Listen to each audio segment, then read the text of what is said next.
جی خداوند یسوع مسیح کے عظیم جلالی القادر نام میں آپ سب کی خدمت میں سلام۔ ستائش ٹیلی ویژن کے خوبصورت پروگرام آفتاب صداقت میں آپ کو خوش آمدید کہتے ہیں۔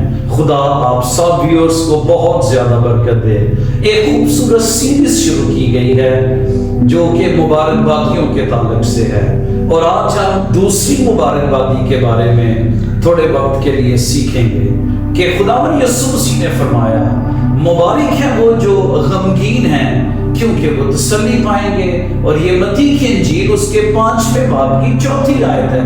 میرے عزیزو، جب خداوند یسوع مسیح یہ کہہ رہے ہیں کہ مبارک ہیں وہ جو غمگین ہیں کیونکہ وہ تسلی پائیں گے، تو اس کا اصل مطلب کیا ہے؟ یہ کون سا غم ہے یا کون سی یہ حالت ہے جو کہ یسوع مسیح نے بتا رہے ہیں کہ مبارک ہیں جو غمگین ہیں؟ آئیے ہم سب سے پہلے اس کے درست ترجمے کی طرف جائیں۔ جو لفظ یہاں اردو میں غمگین کہا گیا ہے، ایکچولی انگلش میں اس کو مورن کہا گیا ہے، MOURN۔ اس کا مطلب ہے ماتم کرنا۔ اس کا مطلب یہ ہے کہ خداوند یسوع مسیح کہہ رہے ہیں مبارک ہے وہ جو ماتم کرتے ہیں کیونکہ وہ تسلی پائیں گے۔ تو یہ کون سا ماتم ہے؟ یہ کون سی غم کی حالت ہے؟ وہ کون سی مصیبت ہے جس میں یہ غمگین ہے یا ماتم کی حالت میں ہے؟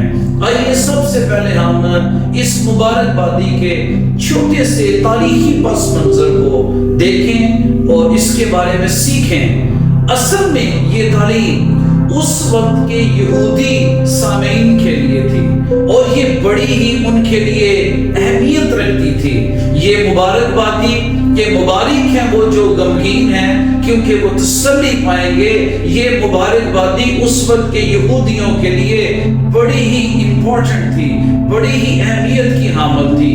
اس کا ریزن یہ تھا کیونکہ وہ اس وقت رومی ظلم کو برداشت کر رہے تھے، غربت کی حالت میں رہ رہے تھے اور اپنی مذہبی زندگی کے بوجھ تلے دبے ہوئے تھے۔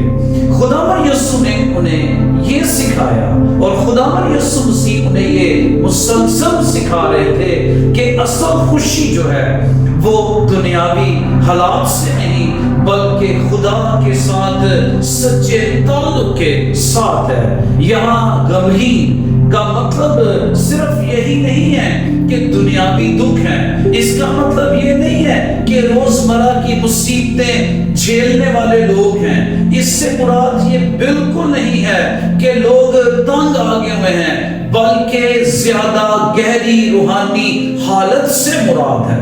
نمبر 1، گناہوں پر غمگین ہونے والے لوگ۔ میرے عزیزوں، مبارک ہیں وہ جو غمگین ہیں۔ یہ وہ غمگین ہیں، وہ لوگ ماتم کرتے ہیں جو اپنے گناہوں پر روتے ہیں، اپنے گناہوں پر ماتم کرنے والے ہیں۔ یہ وہ لوگ ہیں جو اپنے یا اپنی قوم کے گناہوں پر افسوس کرتے ہیں۔ جیسے پرانے عہد نامہ میں خدا کے انبیاء نے، نہمیہ نے، داؤد نے اپنے گناہوں پر روئے، ماتم کیا۔ نہمیہ نے اپنے باپ دادا کے گناہوں پر ماتم کیا اور رویا۔ دنیا کی نمبر 2 بڑی امپورٹنٹ بات ہے، دنیا کی بدی اور ناانصافی پر ماتم کرتے ہیں۔ ہم اپنے ارد گرد دیکھتے ہیں ہر روز کہیں نہ کہیں انصاف کا خون ہو رہا ہے، بے ایمانی ہے، جھوٹ ہے، فریب ہے، بدی ہے، بدکاری ہے۔ یہ دنیا گناہ کے اندر لت پت ہے، یہ دنیا گناہ کے اندر ڈوبی ہوئی ہے۔ اور وہ لوگ جو دنیا میں ظلم، برائی، ناانصافی اور خدا کی مخلوق کو اس طرح دیکھتے ہیں کہ وہ خدا سے دور ہو گئی ہے، اور جب وہ اس کو دیکھتے ہیں وہ دل سے افسردہ ہوتے ہیں، وہ غمگین ہوتے ہیں، اس حالت پر ماتم کرتے ہیں۔ تیسری بات بڑی امپورٹنٹ ہے، مصیبت اور دکھ اٹھانے والے ایمانداروں کے لیے ماتم کرتے ہیں۔ خدا کے لوگ، بلیور جس دنیا میں ایمان کے سبب سے مصیبتیں اٹھاتے ہیں، تکلیفیں سہتے ہیں، ظلم کا شکار ہوتے ہیں، یہ ان کے لیے کہا گیا ہے مبارک ہیں وہ جو غمگین ہیں کیونکہ وہ تسلی پائیں گے۔ یہ تسلی کیا ہے؟ یہ بڑی خوبصورت بات ہے. خداوند یسوع مسیح نے وعدہ کیا ہے کہ ایسے غمگین لوگ، ایسے ماتم کرنے والے لوگ تسلی پائیں گے. یہ تسلی کئی طریقوں سے ہماری زندگیوں میں ظاہر ہوتی ہے. یہ روح القدس کی تسلی ہے. ہاللیلویا. یسوع نے کہا روح القدس تسلی دینے والا ہوگا. یہ گناہوں سے معافی کی تسلی ہے. وہ جتنے بلیورز ہیں، جتنے ایماندار ہیں، جو لوگ اپنے گناہوں پر غمگین ہو کر توبہ کرتے ہیں، خدا ایسے معافی مانگنے والوں کو معافی دیتا ہے اور وہ اپنے اندر، اپنے انر کے اندر سکون اور اطمینان اور تسلی پاتے ہیں. موجودہ زندگی میں تسلی ہے. خدا کے کلام کی طرف اگر آپ توجہ کریں، خدا کے کلام میں بے شمار جگہ ہمیں ایسے ریفرنس ملتے ہیں.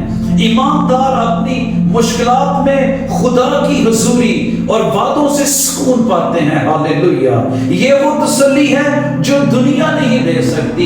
یہ وہ تسلی ہے جو کوئی ہمیں انسان نہیں دے سکتا. یہ وہ تسلی ہے جو ہمیں کوئی سسٹم نہیں دے سکتا. یہ تسلی صرف اور صرف خدا کے بیٹے خداوند یسوع مسیح کے وسیلہ سے ہے. ہاللیلویا. آمین. خدا ہمیں ابدی تسلی دیتا ہے اور اس کے لیے خوبصورت بات کی گئی ہے. لکھا ہے خدا اپنے لوگوں کی آنکھوں کے سب آنسو پہنچ دے گا. اور یہ سب سے بڑی اور مکمل تسلی ہے. مکاشفہ کی کتاب کے 21ویں باب کی 4 آیت میں یہ تسلی کی باتیں کی گئی ہیں. آئیے عزیزو ہم اپنے خدا کے پاس جائیں. ہم دنیا کے گناہوں پر، اپنے گناہوں پر غمگین ہو، ماتم کریں، توبہ کریں، تاکہ خدا کا الہی اطمینان اور تسلی ہماری زندگیوں میں آ جائے. خدا کے بیٹے خداوند یسوع مسیح کے نام میں آپ کی سلامتی ہو. آمین.